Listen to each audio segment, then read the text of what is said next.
जय श्री मां कामरू कामाख्या। मित्रों, आप सभी का मैं स्वागत करता हूं अपने एक बार नए वीडियो के साथ। और इस वीडियो के माध्यम से एक ऐसे महान मंत्र के बारे में जानेंगे। यदि मित्र एक बार इस मंत्र को आपने सिद्ध कर लिया, फिर आज जीवन आपको दोबारा इस मंत्र को सिद्ध करने की आवश्यकता नहीं पड़ती है। एक बार केवल संपूर्ण विधान के साथ इस मंत्र को सिद्ध कर लिया जाए, समस्त जानकारी के साथ, उसके बाद जीवन भर केवल आपने इसका प्रयोग लेना है, केवल इससे अपने काम ले सकते हैं और इसे दोबारा सिद्ध करने की आवश्यकता कोई भी नहीं पड़ती है, ना ही दोबारा आपने कोई इसको भोग देना है। ठीक है, इसलिए यदि आपके पास समय है तंत्र को देने के लिए, मंत्र साधना में यदि आपकी रुचि है, यदि आप तंत्र मार्ग में कुछ ना कुछ सीखना चाहते हैं, तो इस वीडियो को शुरू से लेकर आखिर तक आप देखिएगा। यदि आपकी कोई भी रुचि नहीं है तंत्र मार्ग में, तो इस वीडियो को आप छोड़ के हट जाइए, वीडियो आपके लिए नहीं है। क्योंकि यदि आपके पास समय नहीं है तंत्र को देने के लिए, मंत्र साधनाओं की समस्त जानकारी आपको नहीं लेनी है, तो कोई फायदा नहीं भैया। आधा अधूरा ज्ञान कभी ना कभी आपके जीवन में खतरे का मोड़ भी घंटी बजा सकती है। इसलिए मैं समझा रहा हूं कि यदि आपके पास समय हो तो इस वीडियो में संपूर्ण जानकारी के साथ इस मंत्र को करने का पूरा प्रयास कीजिएगा, अन्यथा इसको आप पहले ही छोड़ के आप चले जाएं। ठीक है, यदि रुचि है, साधना करना चाहते हैं, समस्त जानकारी लेकर के गुरु के मार्गदर्शन में रह करके उसके बाद इस मंत्र को सिद्ध कर लीजिए। मित्रों, यह मंत्र एक ऐसा अद्भुत है, स्वयं के लिए भी कर सकते हैं और लोक कल्याण के लिए भी कर सकते हो। यह केवल लोक कल्याण के लिए ही बनाया गया है, यह भी आप ध्यान रखिए। इससे आप कभी भी जीवन में गलत प्रयोग करने का प्रयास करेंगे, मित्रों, इसमें साफ चेतावनी दी जाती है, वह व्यक्ति कोढ़ी, अंधा अथवा जीवन भर के लिए अपाहिज हो सकता है। मैं पहले सावधान कर रहा हूं, इसलिए मैं वीडियो बना रहा हूं कि समस्त जानकारी जो कि इसमें नुकसानदायक है मैं आपको पहले बता दूं। इसलिए इस मंत्र के प्रभाव से कभी भी जीवन में किसी का आप अहित नहीं करेंगे। वीडियो थोड़ा लंबा हो सकता है, लेकिन तंत्र की जानकारी आपको लेनी ही पड़ेगी, क्योंकि तंत्र में आधा अधूरा ज्ञान मित्रों आपके लिए ही हानिकारक होता है। मैं समझा रहा हूं फिर बार बार, इसलिए समय पूरा दीजिए और तंत्र में आपको संपूर्ण बताऊंगा, पूरा विधान के साथ बताऊंगा। इसलिए मित्रों, यह एक नारी वशीकरण प्रयोग है। इसे महिला भी कर सकती हैं, पुरुष भी कर सकते हैं, लेकिन अपने गुरु के सानिध्य में रह करके ही इसको आप करें। तो बिना गुरु के आदेश से इसे आप स्वयं करने का प्रयास ना करें। ये महा इंद्रजाल का प्रयोग है। इंद्रजाल आप में भी अद्भुत है, रहस्यमय है। इंद्रजाल एक ऐसी दुनिया है, इंद्रजाल यदि मानव संपूर्ण सीख ले, संपूर्ण यदि गुरु उसको सिखा दे, इंद्रजाल का समस्त ज्ञान उसको दे दे इंद्रजाल का, मित्रों एक चलता फिरता स्वयं का तंत्र हो जाता है। वो मानव ही, वो कुछ भी कर सकता है, कुछ भी संभव उसके लिए नहीं है इस जगत में। वो कुछ भी आपको दिखा देगा, कुछ भी आपको खेल दिखा देगा, कुछ मिनटों मिनटों कुछ भी वो कर सकता है, उसका सब कुछ संभव है। तो आइए जानते हैं इसका संपूर्ण विधान और करना किस प्रकार। मित्रों, पहले आप सामग्री सुनिए, विधान सुनिए।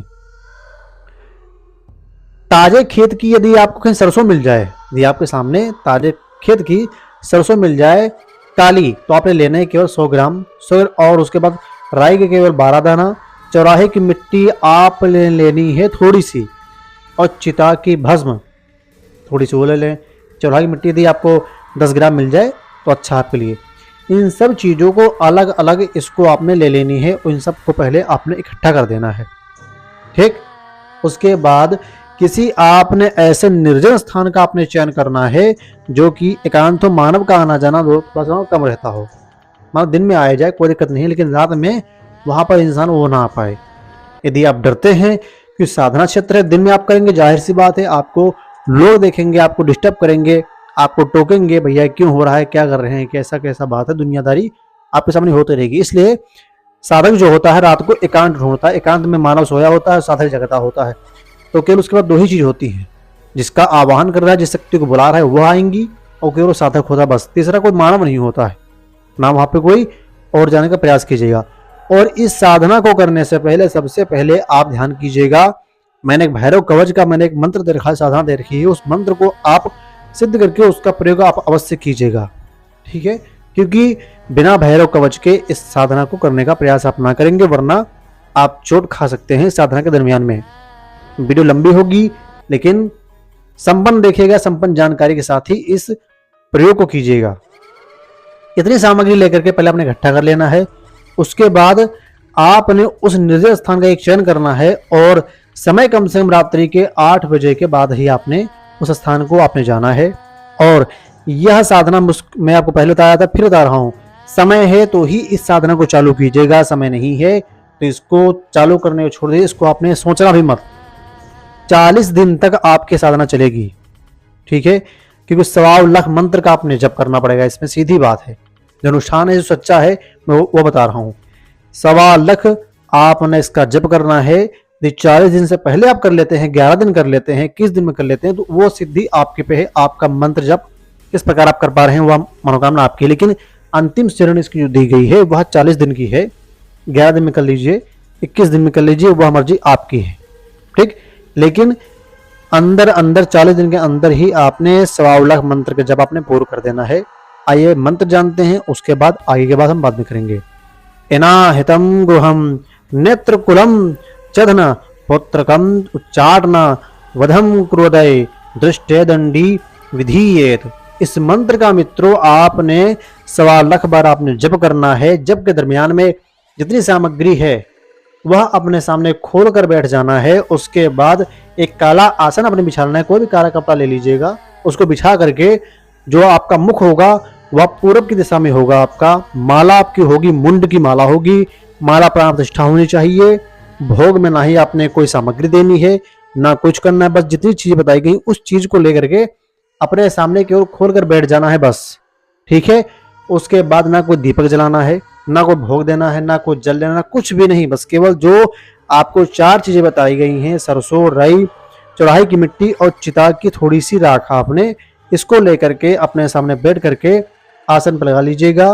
और मुंड माला पर आपने सो केवल 1.25 लाख बार आपने जप कर देना है। 11 दिन में या 21 दिन में, या अंतिम श्रेणी है वो है केवल 40 दिन, इसके ऊपर ना हो। भैरव कवच पहले लगा लीजिएगा, मैं पहले बता रहा हूं। बिना भैरव कवच के इस चीज को करने का प्रयास भी ना करें। और यदि आपको कोई चीज की आभास होता है, कोई चीज आपको दिखाई पड़ती है, तो डरे ना ही अपना आसन छोड़कर भागें, ठीक है। जितना मंत्र जब आपको करना है उतनी संख्या आप पहले काउंटिंग कर लीजिए। यदि आप सोच रहे हैं कि हम 11 दिन में कर लेंगे, तो 1.25 लाख मंत्र आपने कितना रोज करना है उतनी श्रेणी आप बना लीजिए। मंत्र एक आगे हो जाए पीछे ना हो, इस बात का पहले ध्यान कर लीजिएगा। मतलब यदि आपने आज 20,000 मंत्र जप किया है तो कल 20,000 एक मंत्र हो जाए, उससे पीछे ना हो, उससे आगे आपने बढ़ना है, ठीक।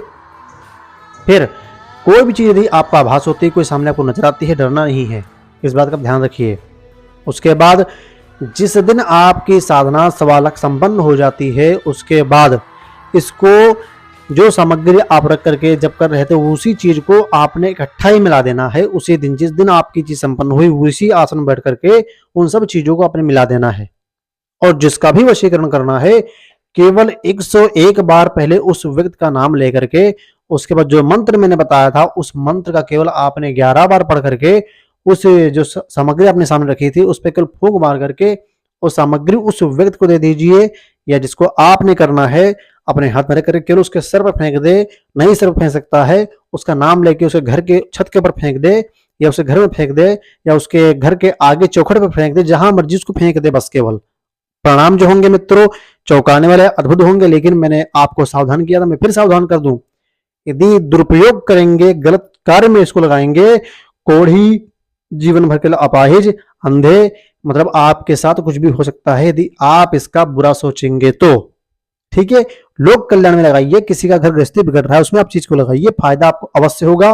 और यदि आप किसी के लिए कुछ फायदा कर रहे हैं, भगवान आपका जीवन भला करता है। यदि धर्म कल्याण के लगाते हैं, भगवान आपके साथ में होता है। इसलिए मित्रों मैं आपसे निवेदन करता हूं, किसी का भला कीजिए, उससे आपने जो अपनी दक्षिणा लेती हैं आप उससे अपना दक्षिणा ले सकते हैं। और लोक कल्याण मंगल में कीजिए, जीवन सबका खुशहाल बनाइए, ठीक है। यदि आपका कोई पर्सनल सवाल है, दिए गए नंबर पर हमारे व्हाट्सएप के माध्यम से हमें आप मैसेज भेजिए। लेकिन कोई भी सीधा मित्र हमारे पास डायरेक्टली कोई भी वीडियो कॉल, ऑडियो कॉल या कोई भी सीधा कॉल ना करें। सबसे पहले अपना जो समस्या है समस्त समस्या को लिख करके व्हाट्सएप के माध्यम से हमें मैसेज भेज दीजिए।